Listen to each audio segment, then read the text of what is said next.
ಗೆಳೆಯರೆ, ನೀವು ಎಂದಾದರೂ ಕನಸಿನಲ್ಲಿ ಆನೆಯನ್ನು ನೋಡಿದ್ದೀರಾ? ಅಥವಾ ಬಿಳಿ ಕುದುರೆಯ ಮೇಲೆ ಕುಳಿತು ಸವಾರಿ ಮಾಡುತ್ತಿರುವಂತೆ ಕಂಡಿದೆಯೇ?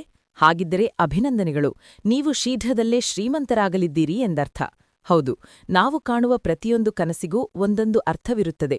ಪ್ರಕೃತಿಯು ನಮಗೆ ನೀಡುವ ಮುನ್ಸೂಚನೆಗಳೇ ಈ ಕನಸುಗಳು. ಇಂದು ನಾನು ನಿಮಗೆ ಯಾವ 6 ಕನಸುಗಳು ಬಿದ್ದರೆ ನಿಮ್ಮ ಅದೃಷ್ಟವೇ ಬದಲಾಗುತ್ತದೆ ಎಂಬ ರಹಸ್ಯವನ್ನು ಹೇಳಲಿದ್ದೇನೆ.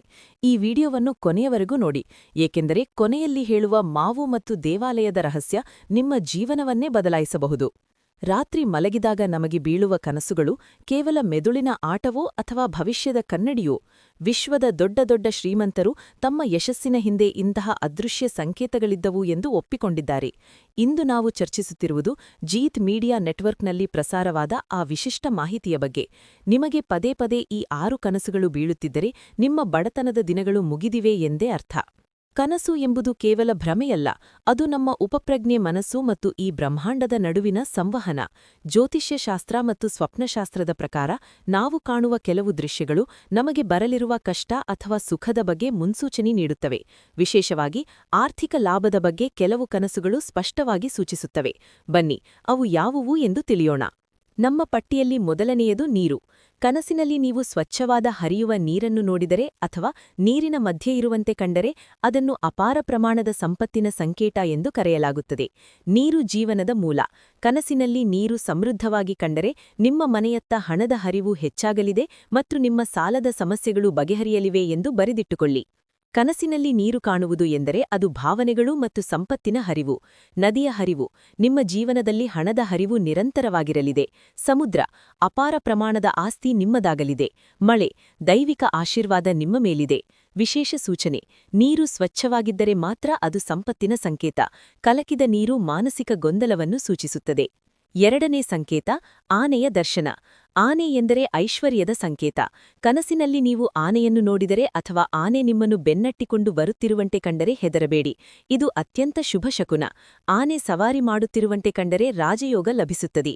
ಗಜಲಕ್ಷ್ಮಿಯ ಕೃಪೆ ನಿಮ್ಮ ಮೇಲಿದೆ ಮತ್ತು ಶೀಘ್ರದಲ್ಲೇ ನಿಮ್ಮ ಉದ್ಯೋಗ ಅಥವಾ ವ್ಯವಹಾರದಲ್ಲಿ ದೊಡ್ಡ ಮಟ್ಟದ ಏಳಿಗೆ ಕಂಡು ನೀವು ಶ್ರೀಮಂತರಾಗುತ್ತೀರಿ ಎಂದು ಬರೆದಿಟ್ಟುಕೊಳ್ಳಿ. ಆನೆಯು ಗಜಲಕ್ಷ್ಮಿಯ ವಾಹನ. ಕನಸಿನಲ್ಲಿ ಆನೆಯನ್ನು ನೋಡುವುದು ಎಂದರೆ ರಾಜವೈಭವದ ಆರಂಭ. ಆನೆ ಬೆನ್ನಟ್ಟುವುದು. ಲಕ್ಷ್ಮೀದೇವಿಯು ನಿಮ್ಮನ್ನು ಹುಡುಕಿಕೊಂಡು ಬರುತ್ತಿದ್ದಾಳೆ. ಆನೆ ಸವಾರಿ. ನೀವು ಸಮಾಜದಲ್ಲಿ ದೊಡ್ಡ ಸ್ಥಾನಮಾನ ಅಥವಾ ಅಧಿಕಾರವನ್ನು ಪಡೆಯಲಿದ್ದೀರಿ. ಬಿಳಿ ಆನೆ. ಐರಾವತ. ಇದು ಅತ್ಯಂತ ಅಪರೂಪದ ಕನಸು. ಇದು ಬಿದ್ದರೆ ನಿಮ್ಮ ವಂಶವೇ ಉದ್ಧಾರವಾಗುವಷ್ಟು ದೊಡ್ಡ ಯಶಸ್ಸು ಸಿಗಲಿದೆ. ಮೂರನೇ ಸಂಕೇತ: ಹಾವು. ಸಾಮಾನ್ಯವಾಗಿ ಕನಸಿನಲ್ಲಿ ಹಾವು ಕಂಡರೆ ಎಲ್ಲರೂ ಹೆದರುತ್ತಾರೆ. ಆದರೆ ಸ್ವಪ್ನಶಾಸ್ತ್ರದ ಪ್ರಕಾರ ಹಾವು ನಿಮಗೆ ಕಚ್ಚದೆ ಸುಮ್ಮನೆ ದರ್ಶನ ನೀಡಿದರೆ ಅದು ಲಕ್ಷ್ಮಿಯ ಆಗಮನದ ಸೂಚನೆ. ಹಾವು ಸಂಪತ್ತನ್ನು ಕಾವುವ ಪ್ರಾಣಿ ಎಂದು ನಂಬಲಾಗುತ್ತದೆ. ಹಾಗಾಗಿ ಹಾವಿನ ಕನಸು ಶೀಘ್ರದಲ್ಲೇ ನಿಮಗೆ ಸಿಗಲಿರುವ ಆಕಸ್ಮಿಕ ಧನಲಾಭ ಅಥವಾ ಜಾಕ್ಪಾಟ್ನ ಮುನ್ಸೂಚನೆಯಾಗಿದೆ. ಹಾವು ಎಂದರೆ ದೈವಿಕ ಶಕ್ತಿ ಮತ್ತು ಗುಪ್ತ ನಿಧಿಯ ಸಂಕೇತ. ಹಾವು ಕಚ್ಚದೇ ಇರುವುದು. ನಿಮ್ಮ ಮೇಲೆ ಬರುವ ಗಂಡಾರ್ಥಗಳು ದೂರವಾಗಿ ಶತ್ರುಗಳ ನಾಶವಾಗಿ ಸಂಪತ್ತು ಲಭಿಸುತ್ತದೆ. ಹಾವನ್ನು ಹಿಡಿಯುವುದು. ನೀವು ಕಳೆದುಕೊಂಡ ಹಣ ಅಥವಾ ಆಸ್ತಿ ಮರಳಿ ಸಿಗಲಿದೆ. ನಾಗರಹಾವು. ಕುಲದೇವತೆಯ ಅನುಗ್ರಹ ನಿಮಗಿದೆ. ನಾಲ್ಕನೇ ಸಂಕೇತ: ಬಿಳಿ ಕುದುರೆ. ಬಿಳಿ ಬಣ್ಣ ಶುಭ್ರತೆ ಮತ್ತು ವಿಜಯದ ಸಂಕೇತ. ಕನಸಿನಲ್ಲಿ ಬಿಳಿ ಕುದುರೆಯನ್ನು ನೋಡುವುದು ಅಥವಾ ಅದರ ಮೇಲೆ ಕುಳಿತು ವೇಗವಾಗಿ ಸವಾರಿ ಮಾಡುವುದು ನಿಮ್ಮ ವೃತ್ತಿಜೀವನದಲ್ಲಿ ನೀವು ಪಡೆಯಲಿರುವ ಅದ್ಭುತ ಯಶಸ್ಸನ್ನು ಸೂಚಿಸುತ್ತದೆ. ಸಮಾಜದಲ್ಲಿ ಗೌರವ ಮತ್ತು ಹಣ ಎರಡೂ ನಿಮ್ಮನ್ನು ಹುಡುಕಿಕೊಂಡು ಬರುತ್ತವೆ. ಕುದುರೆಯು ವೇಗ ಮತ್ತು ಶಕ್ತಿಯ ಸಂಕೇತ. ಬಿಳಿ ಕುದುರೆಯು ಶುದ್ಧತೆ ಮತ್ತು ವಿಜಯವನ್ನು ಸೂಚಿಸುತ್ತದೆ. ಕುದುರೆ ಓಡುವುದು. ನಿಮ್ಮ ವ್ಯವಹಾರದಲ್ಲಿ ಅನಿರೀಕ್ಷಿತ ವೇಗ ಮತ್ತು ಲಾಭ ಸಿಗಲಿದೆ. ಕುದುರೆಯಿಂದ ಕೆಳಗೆ ಬೀಳದೇ ಇರುವುದು. ಎಂತಹ ಕಷ್ಟ ಬಂದರೂ ನೀವು ಆರ್ಥಿಕವಾಗಿ ಸದೃಢರಾಗಿರುತ್ತೀರಿ. ಐದನೇ ಸಂಕೇತ: ಹಣ್ಣಿನ ಮರಗಳು. ಕನಸಿನಲ್ಲಿ ಹಣ್ಣುಗಳಿಂದ ತುಂಬಿದ ಮರವನ್ನು ನೋಡಿದ್ದೀರಾ? ಅದರಲ್ಲೂ ವಿಶೇಷವಾಗಿ ಮಾವಿನ ಹಣ್ಣಿನ ಮರ ನಿಮ್ಮ ಕನಸಿನಲ್ಲಿ ಬಂದರೆ ನಿಮಗೆ ಲಕ್ ಅಥವಾ ದೊಡ್ಡ ಜಾಕ್ಪಾಟ್ ಹೊಡೆಯುವುದು ಗ್ಯಾರಂಟಿ. ಮಾವಿನ ಹಣ್ಣು ಹಣ್ಣುಗಳ ರಾಜ. ಅದು ಸಮೃದ್ಧಿಯ ಸಂಕೇತ. ಅನಿರೀಕ್ಷಿತ ಮೂಲಗಳಿಂದ ಹಣ ಬರುವುದು ಈ ಕನಸಿನ ಅರ್ಥ. ಹಣ್ಣುಗಳಿಂದ ತುಂಬಿದ ಮರವು ನಿಮ್ಮ ಶ್ರಮಕ್ಕೆ ಸಿಗುವ ಪ್ರತಿಫಲದ ಸಂಕೇತ. ಮಾವಿನ ಹಣ್ಣು. ಇದು ಜಾಕ್ಪಾಟ್ ಕನಸು. ಲಾಟರಿ, ಪಿತ್ರಾರ್ಜಿತ ಆಸ್ತಿ ಅಥವಾ ಬಿಸ್ನೆಸ್ನಲ್ಲಿ ದೊಡ್ಡ ಡೀಲ್ ಕುದುರುವುದು ಇದರ ಸಂಕೇತ. ಹೂವುಗಳು. ಸೌಂದರ್ಯ ಮತ್ತು ಸುಖಮಯ ಜೀವನದ ಆರಂಭ. 6ನೇ ಸಂಕೇತ ದೇವಸ್ಥಾನ ಮತ್ತು ಗುರುಗಳ ದರ್ಶನ. ಕೊನೆಯದಾಗಿ ಮತ್ತು ಅತ್ಯಂತ ಪವಿತ್ರವಾದದ್ದು ದೇವಸ್ಥಾನದ ಕನಸು. ನೀವು ದೇವಸ್ಥಾನಕ್ಕೆ ಹೋಗುವುದು, ಅಲ್ಲಿ ಗಂಟೆ ಬಾರಿಸುವುದು, ಪ್ರದಕ್ಷಿಣೆ ಹಾಕುವುದನ್ನು ಕಂಡರೆ ನಿಮ್ಮ ಜೀವನದ ಅಡೆತಡೆಗಳು ದೂರವಾಗಿವೆ ಎಂದರ್ಥ. ಕನಸಿನಲ್ಲಿ ಗುರುಗಳ ಅಥವಾ ದೇವತಾ ಮೂರ್ತಿಗಳ ದರ್ಶನವಾದರೆ ನೀವು ದೈವಿಕ ಕೃಪೆಗೆ ಪಾತ್ರರಾಗಿದ್ದೀರಿ ಮತ್ತು ಶೀಘ್ರದಲ್ಲೇ ಅಪಾರ ಪ್ರಮಾಣದ ಸಂಪತ್ತು ನಿಮ್ಮ ಮನೆಗೆ ಬರಲಿದೆ ಎಂದು ತಿಳಿಯಿರಿ.